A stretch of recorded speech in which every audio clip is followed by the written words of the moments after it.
Rowan had always believed that if she worked hard enough, kept her head down long enough, and proved herself patient enough, her father would eventually see her as a person and not a possession. She was 31 years old before she understood that was never going to happen.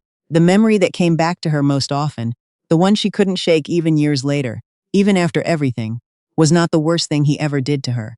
It wasn't the slap across her face in the kitchen of their house in Saskatoon, the one that left a ringing in her left ear for 3 days. It wasn't the way he'd grabbed her arm at her cousin's wedding and squeezed until she felt the bones shift. It was something smaller. She was 19, sitting at the kitchen table with a university acceptance letter in her hands, nursing program, University of British Columbia, and he had walked in, read the letterhead, and said without raising his voice, without any particular cruelty in his tone, "You won't be going." Then he'd poured himself a coffee and gone back to the living room. She hadn't said a word. That was the memory. Not the violence, not the screaming matches that came later. Just her own silence, and the sound of his coffee cup touching the counter. Her father, Thomas, had come to Canada from rural Poland when he was 26. He had worked pipeline in Alberta, saved money for 8 years, and built a life that made him feel like a man of consequence in the small immigrant community he'd planted himself in. He was respected at the church. He was the one neighbors called when they needed advice. He had opinions about everything. About how women should dress, about what made a man worthy of his daughter, about the correct and incorrect ways to move through the world. And he delivered those opinions as though they were facts of nature rather than the preferences of one stubborn man. Rowan's mother, Helen, had immigrated from the same region as Thomas, a year before he did. She was a soft-spoken woman who made excellent beet soup and volunteered at the school library on Thursday mornings, and had never, in Rowan's memory, openly disagreed with her husband about anything. This was not because she agreed with everything he said. Rowan knew that. She had seen her mother's face in the moments when Thomas went too far, a tightening around the eyes, a careful stillness that meant she was swallowing something. But Helen swallowed it, every time. She was the kind of woman who believed that keeping the peace was itself a form of love, and Rowan had spent most of her life trying to decide whether she resented her mother for that or understood her. She'd never quite settled on an answer. Rowan's was the middle of 3 children. Her older brother, Pavel, had left for Toronto at 22 and called home on Christmas and birthdays with the reliability of someone paying a debt. Her younger sister, Petra, was 17 and still in the house, still figuring out which version of herself she was allowed to be. Rowan worried about Petra constantly. She tried not to show it. After Thomas refused to let her go to UBC, Rowan had enrolled in the practical nursing program at SAST because it was close enough that she could commute, and because it was better than nothing, and because at 20 she hadn't yet learned that compromising with her father was not a negotiation. It was a surrender. She graduated.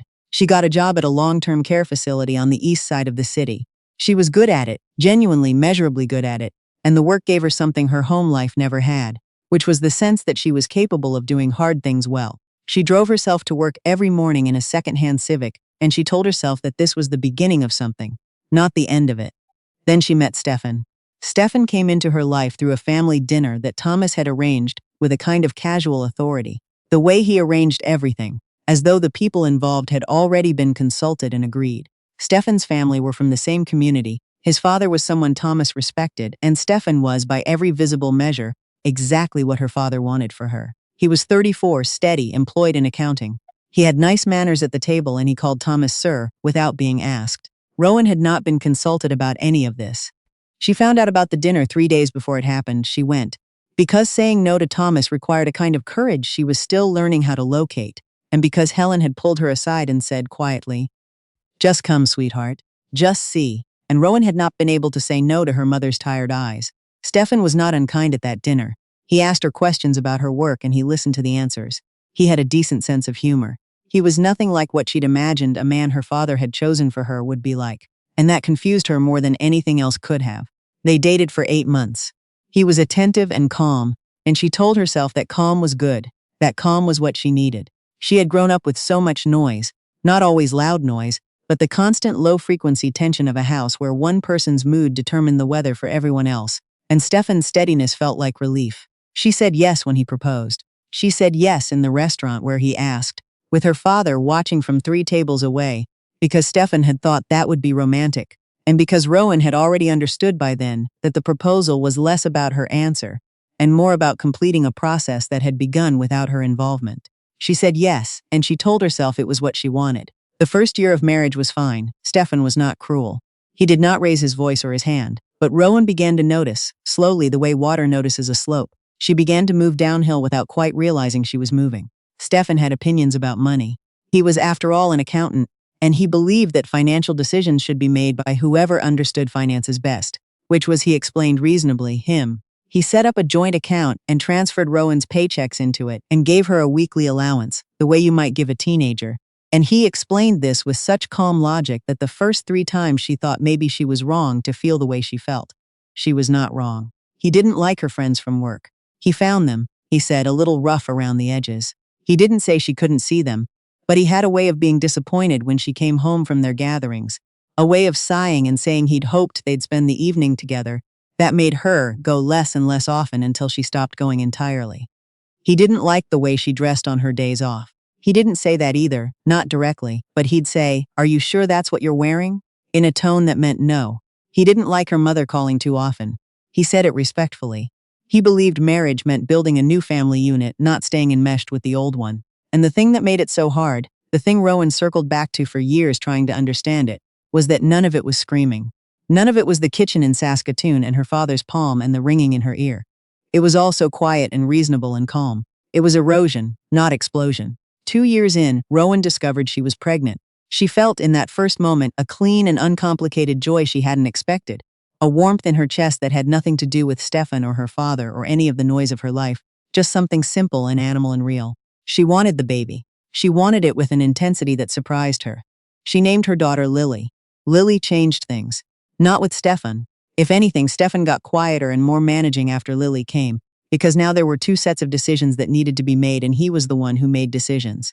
But inside Rowan, something shifted. She would watch Lily sleeping, this small and absolute person who trusted her completely, and she would think, "I would not let anyone do to her what has been done to me." And then the thought that followed, quiet but insistent, then why am I letting them keep doing it to me? She started making plans.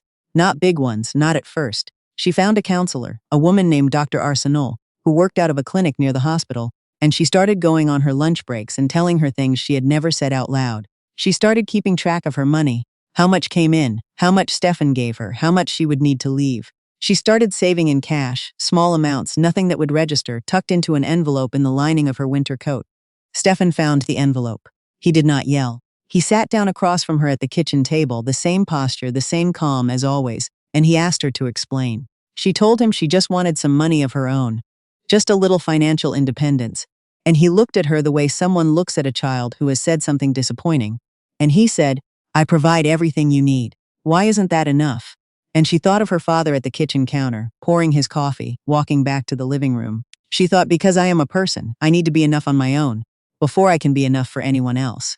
She didn't say any of that. She nodded. She let it pass. But she was not the same woman who had sat with the university letter in her hands at 19, swallowing her silence like it was medicine. She called Dr. Arsenault the next morning. She called the Alberta office of the Canadian Centre for Men and Families. She needed the name of a lawyer. She called Petra, who was 20 now and in Edmonton, and she said, "I need help," and Petra said, "I know, I've been waiting for you to say that." It took another 4 months. It was not a clean or simple exit. Stefan's mother, a woman named Ingrid who had never once treated Rowan as anything other than an inconvenient afterthought, became suddenly and loudly invested in the marriage the moment she sensed it ending. She called Rowan's mother. She called Thomas.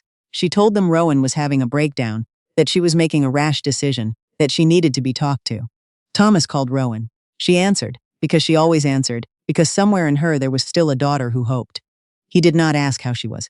He did not ask about Lily. He said, "You are embarrassing this family." And she held the phone very still and she let him say what he was going to say. And when he was finished, she said, "I'm sorry you feel that way, Dad," and she hung up. Her mother called 10 minutes later. Helen said, "Rowan." Just that. Just her name. And Rowan said, "Mom, I know you're scared. I know this is hard for you. But I need you to hear me." And she told her mother, clearly and without apology, what her marriage had been. Not the worst of it, not the part she still hadn't told anyone, but enough. She told her mother about the envelope in the coat, about the allowance, about the way she had slowly stopped being able to see her own friends in her own life. There was a long silence. Then Helen said very quietly, "I didn't know it was Rowan," said, "I think you knew something." Another silence. "Yes," Helen said. "I knew something." That conversation did not fix everything between them. It didn't fix the 19 years before it, or the wedding Rowan had walked into already half submerged, or the 10 months she'd stayed longer than she should have. But it was real in a way very few conversations in Rowan's life had been, and she held on to it. The divorce took 7 months. Rowan and Lily moved into a 2-bedroom apartment in Calgary. It was not a romantic apartment. The carpet was beige and the windows faced a parking lot, and the bathroom tiles were a shade of yellow that no one had ever intentionally chosen. But it was theirs. Rowan had chosen it. She had signed the lease with her own name, her salary that she now deposited into her own account, her decision. The first night, after Lily was asleep, Rowan sat on the kitchen floor with a cup of tea and just listened to the quiet. Not Thomas's quiet, which was the quiet of a door being held shut. Not Stefan's quiet, which was the quiet before a verdict. Just quiet. The parking lot below and a dog somewhere and the sound of her own breathing. She went back to work full-time. Her colleagues at the care facility, the one Stefan had called rough around the edges, welcomed her back without making a thing of it. The way people who deal with real suffering learn to recognize it without dramatizing it. A woman she worked with, Danielle, began meeting her for coffee on Wednesday mornings, and it was Danielle who first made Rowan laugh, really laugh, without calculating whether it was appropriate, in what felt like years. She did not start dating again for a long time. She didn't want to. She wanted to know who she was without a man in the house telling her, quietly or loudly, who she was supposed to be. She took Lily to the river valley on weekends and pointed out birds and taught her the names of trees, and felt slowly and then more quickly like herself. She had one hard conversation with Thomas that she had not been planning.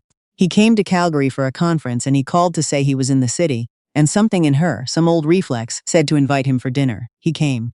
He ate the food she cooked. He played with Lily on the floor with a set of wooden blocks, and he was with Lily gentle in a way he had so rarely been with Rowan. Watching him, she felt something complicated and sad move through her. Not forgiveness exactly. Something more like understanding, the kind that doesn't excuse anything but at least makes it legible. After Lily was in bed, he sat at her kitchen table and he said, "I didn't know how to be different." He didn't say it easily. It came out like something he'd been carrying up a long hill. She said, "I know." She said, "That's not enough, Dad. But I hear you." He nodded. He didn't argue. They sat in the yellow-tiled kitchen for another hour and talked about small things. The weather in Saskatoon, Petra's new job, a documentary he'd seen about the St. Lawrence. It was not reconciliation. It was not closure in the way movies suggest closure works, all at once, in a single cathartic moment. It was just two people sitting with the damage between them and agreeing, in their way, not to pretend it wasn't there. Stefan, in the end, did what people like Stefan do when they lose control of something they believed they owned. He disputed the asset division. He was difficult about the parenting schedule. He sent emails at odd hours that were technically civil and actually menacing. His mother stopped calling. His father sent Rowan a card at Christmas for 2 years and then stopped. Rowan kept doing her job. She kept meeting Danielle for coffee. She kept taking Lily to the river. She enrolled in a bridging program that would let her sit the RN licensing exam, the thing she'd wanted to do since she was 19 with a letter in her hands. She passed on her first attempt. The day she got the results, she sat in her car in the parking lot of the testing center and she cried, and she didn't try to sort out what the crying was about, whether it was relief or grief or pride or all of it together, because she had learned, slowly and at some cost, that not every feeling needs to be explained before it's allowed to exist. Lily, who was 4 by then, asked her that evening why her eyes were puffy. Rowan said, "I did something I worked really hard for, baby." Lily said, "Did you win?" Rowan thought about it. "Yeah," she said. "I think I did." She had not become someone who trusted easily, and she knew she probably never would. She had not become someone without fear. There were still nights when a certain tone of voice, even on television, made something animal in her go very still. She had not fixed the relationship with her father, or found the clean ending she'd once hoped for, or become the version of herself that had never been hurt. But she was a registered nurse in a city she had chosen, in an apartment she had signed for, raising a daughter who would never once in her life be told to silence herself at a kitchen table. She was a woman who had looked at the life she was living and recognized it wasn't the one she wanted, and who had done the hard, unglamorous, daily work of choosing differently. Some mornings, driving to work with the radio on and the sky above the Bow River going pink at the edges, that felt like enough. Most mornings it felt like everything.